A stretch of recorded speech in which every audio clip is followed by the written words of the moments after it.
Baik, selamat merayakan kebangkitan Kristus. Amin. Jadi tema kita untuk Paskah hari ini itu bicara tentang innocent one. Yaitu tidak bersalah, tidak berdosa, bersih pribadi itu.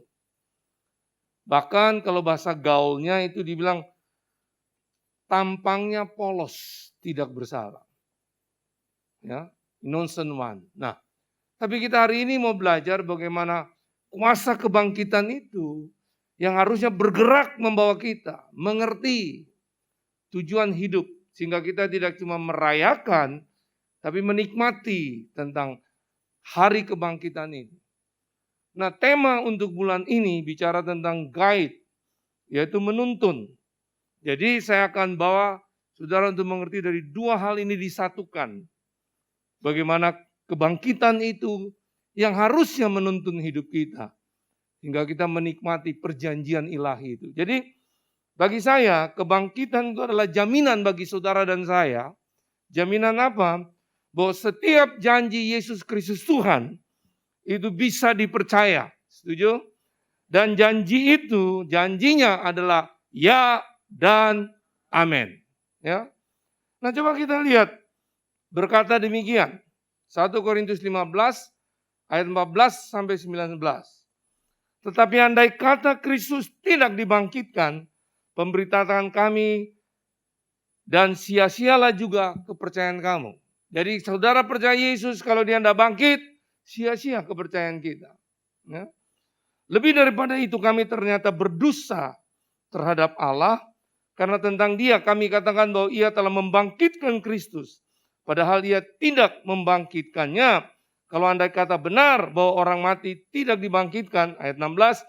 Sebab jika benar orang mati tidak dibangkitkan, maka Kristus juga tidak dibangkitkan.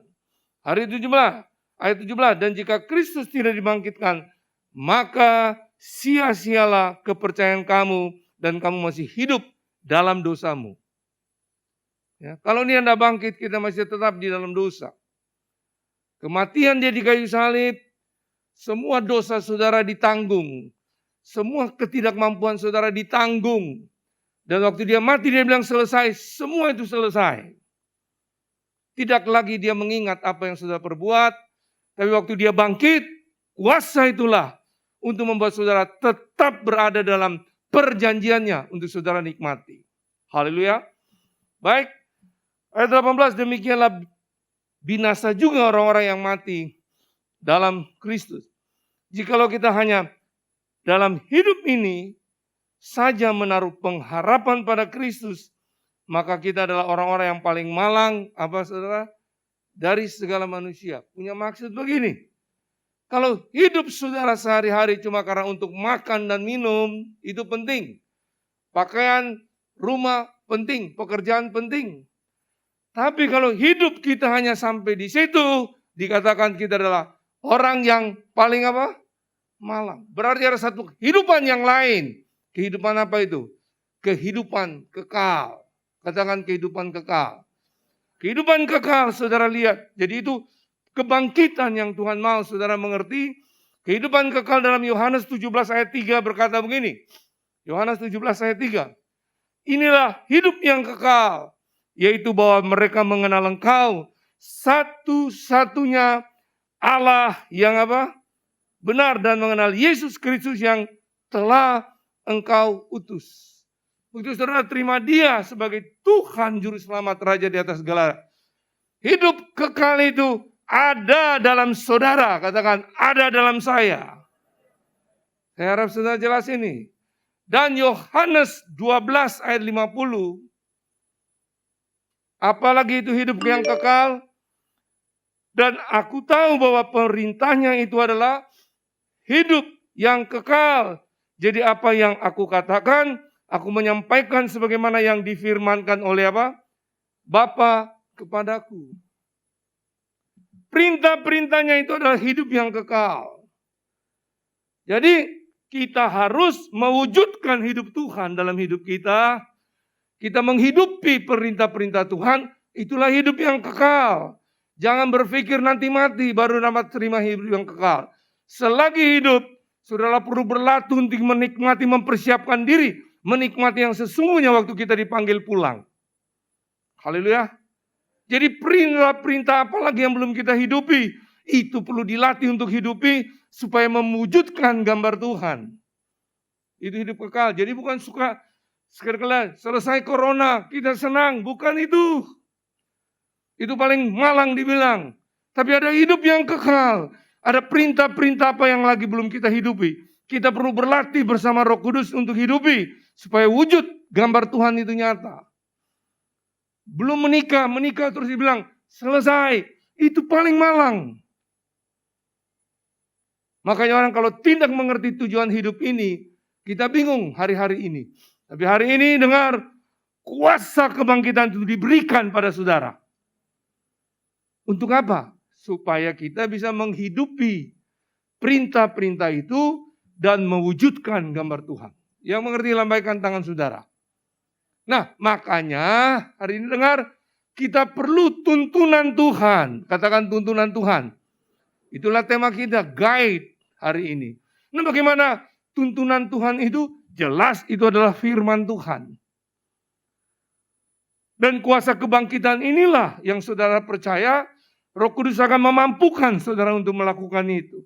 Makanya kita perlu tuntunannya. Tuntunan itu kita lihat dari Mazmur. Mazmur 25 ayat 4 dan 5. Beritahukanlah jalan-jalanmu kepadaku. Ya Tuhan, tunjukkanlah itu kepadaku. Ayat kelima. Bawalah aku berjalan dalam kebenaran-Mu. Sebab Engkaulah dan ajarlah aku, sebab Engkaulah Allah yang menyelamatkan aku. Ayat keempat, yang berikutnya, Engkau ku nanti-nantikan sepanjang hari. Ayat yang keempat, saudara perhatikan nanti. Beritahukanlah jalan-jalanmu kepadaku. Ayat yang kelima, saudara perhatikan nanti kata-kata kalimat ini. Bawalah aku berjalan dalam kebenaran-Mu. Yang lain lagi, sebab Engkaulah Allah yang menyelamatkan aku. Dan yang lain lagi, Engkau ku nanti-nantikan sepanjang hari. Jadi kuasa kebangkitan itu ada. Bagaimana supaya kita bisa menikmati tuntunan Tuhan, sehingga hidup kekal itu kita nikmati.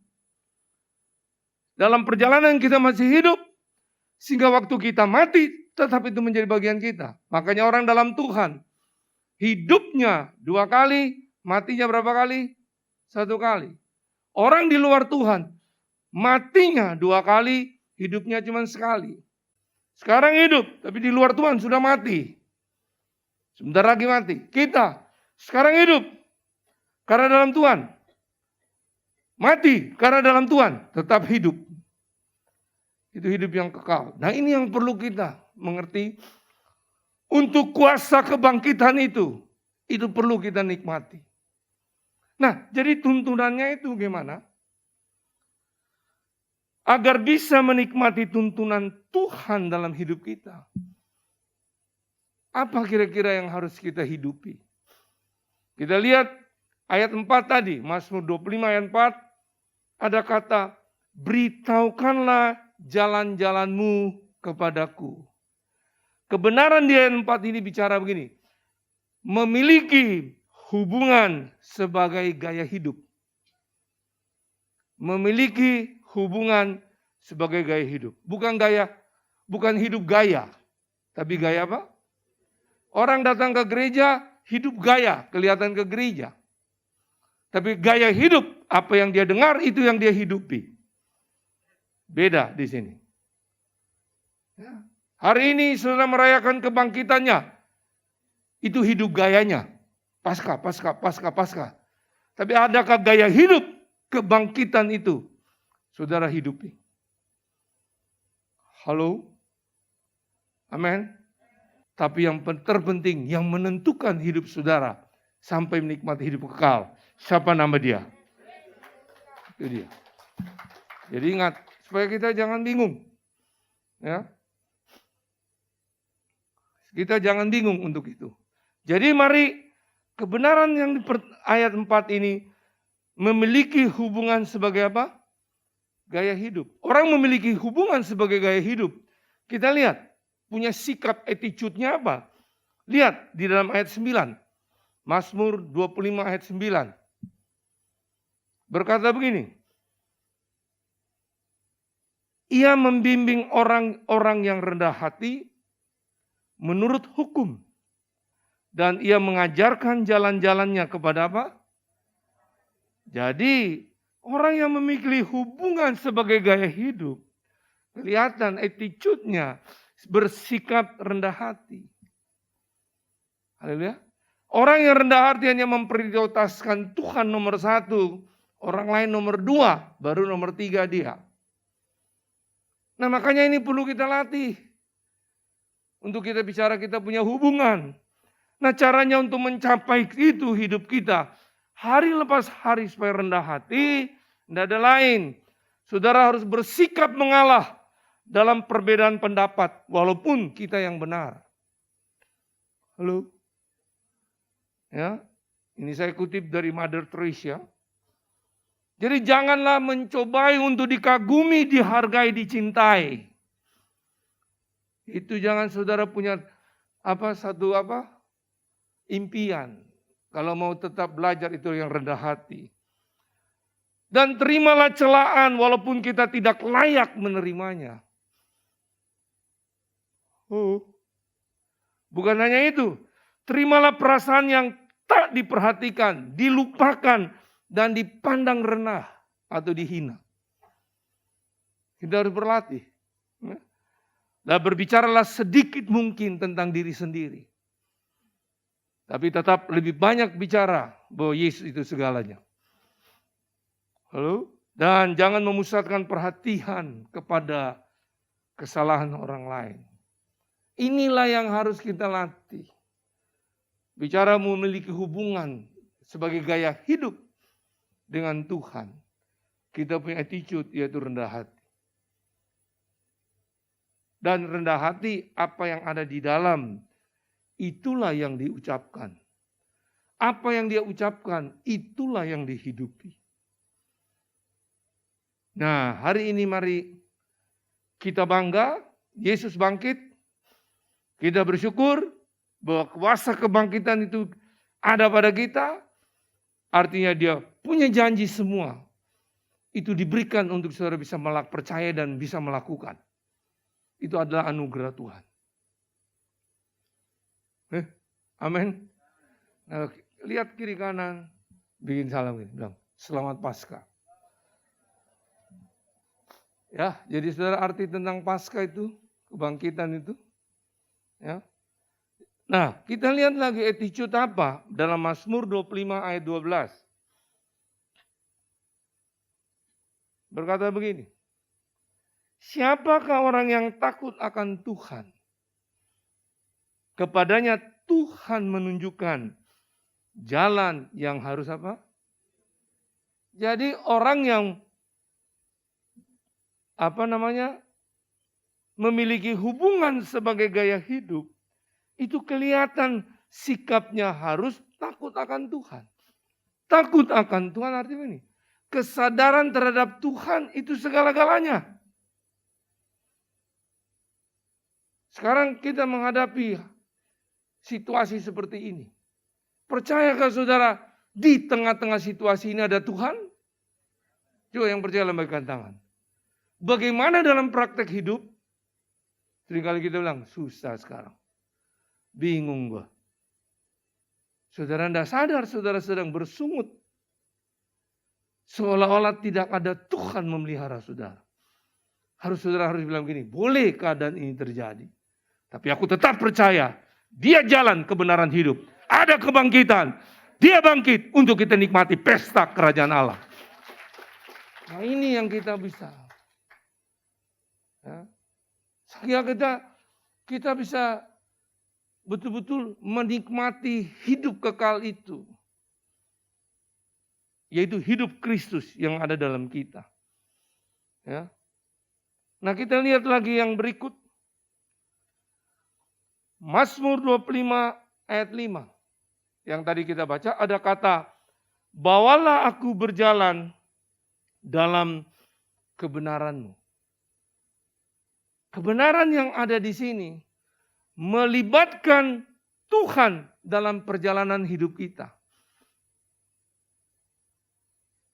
Saya ngalami di hari-hari ini, mama saya kritis hari Sabtu, Minggu, dan dokter bilang begini, begitu infus dicabut Pak, paling lambat 1 hari dia pulang ke rumah Bapak.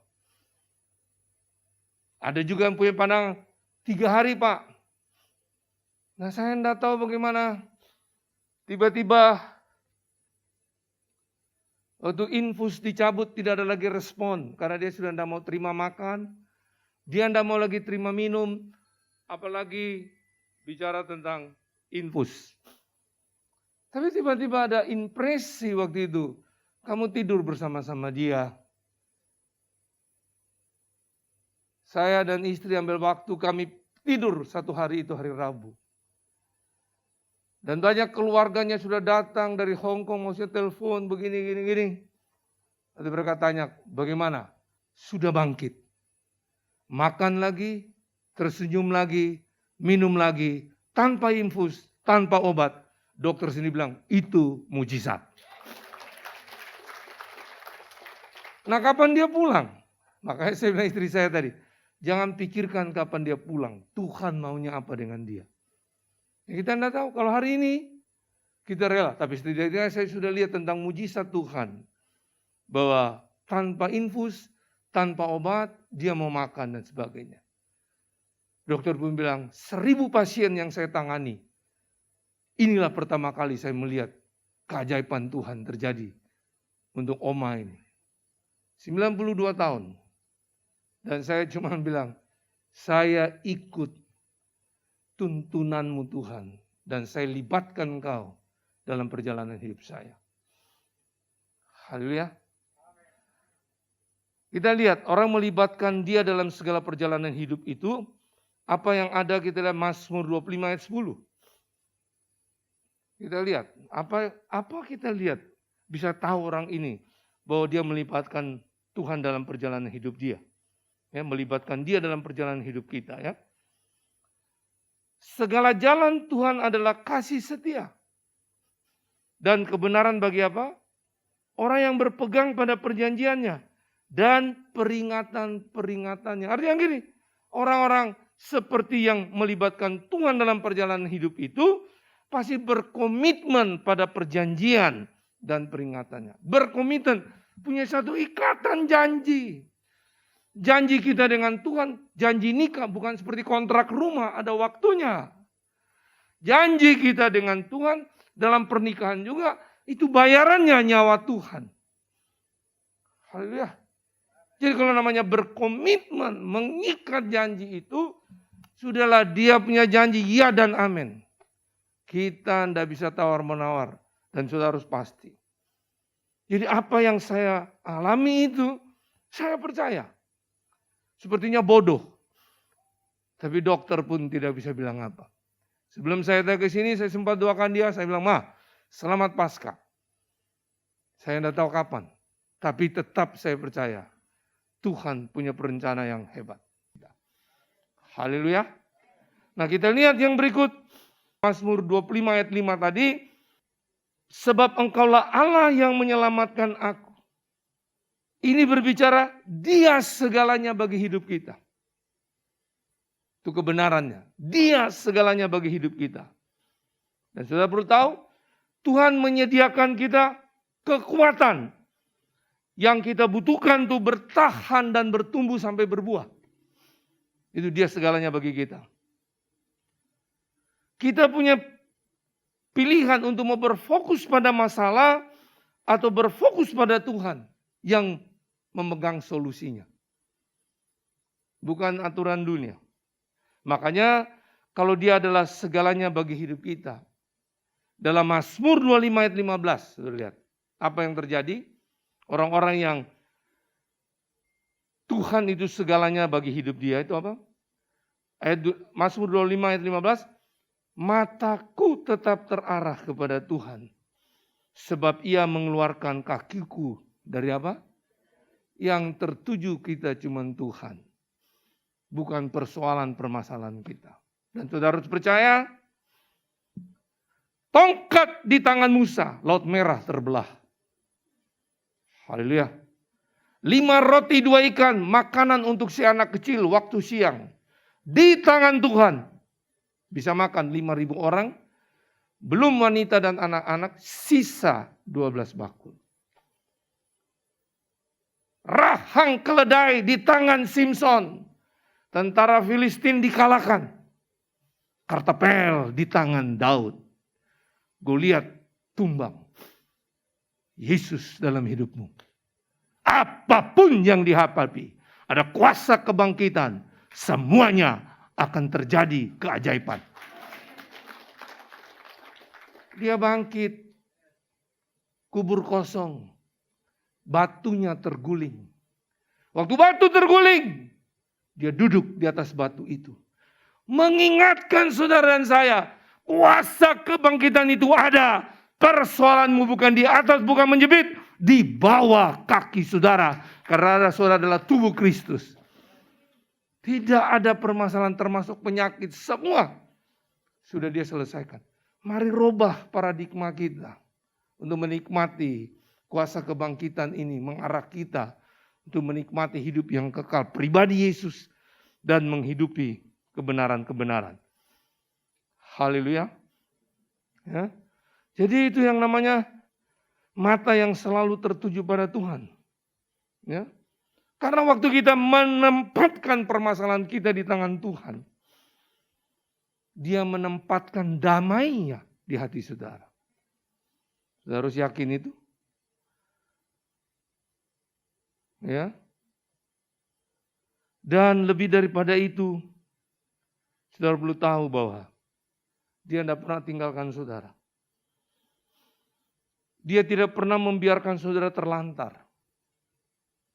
Apapun permasalahan. Ya, saudara tetap harus yakin. Supaya hari ini kita merayakan hari kebangkitan.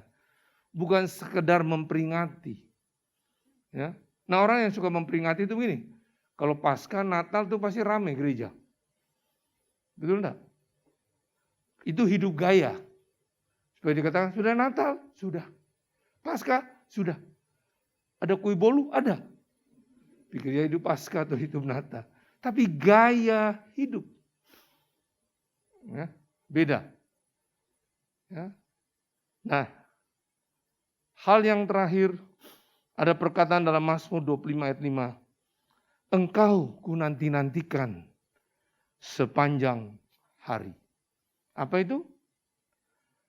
Konsisten di dalam menanti. Namanya konsisten adalah kunci membuktikan saudara serius dengan Tuhan. Ya, kalau kita konsisten menanti berarti kita serius.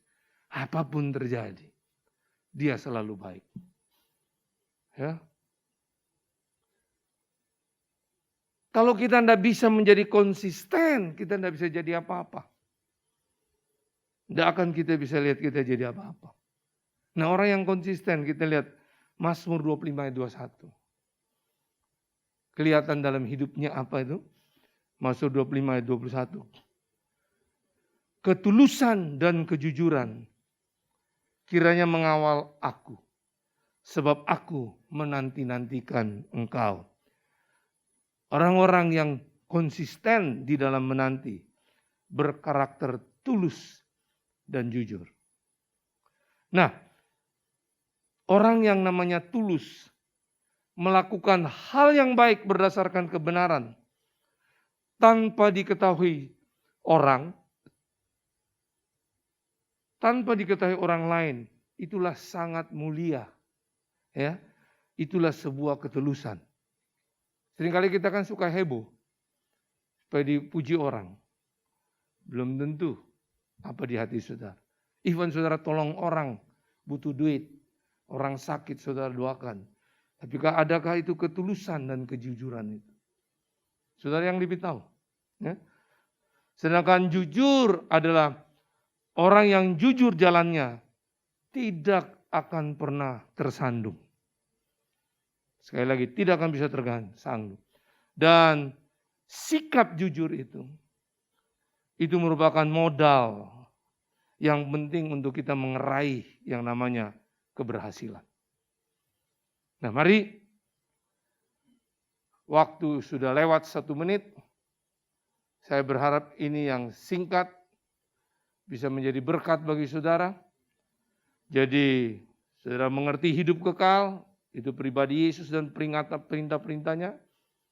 Untuk saudara bisa menghidupi kekal itu, hidup kekal, jangan pikir nanti mati. Di sekarang ini saudara harus berlatih.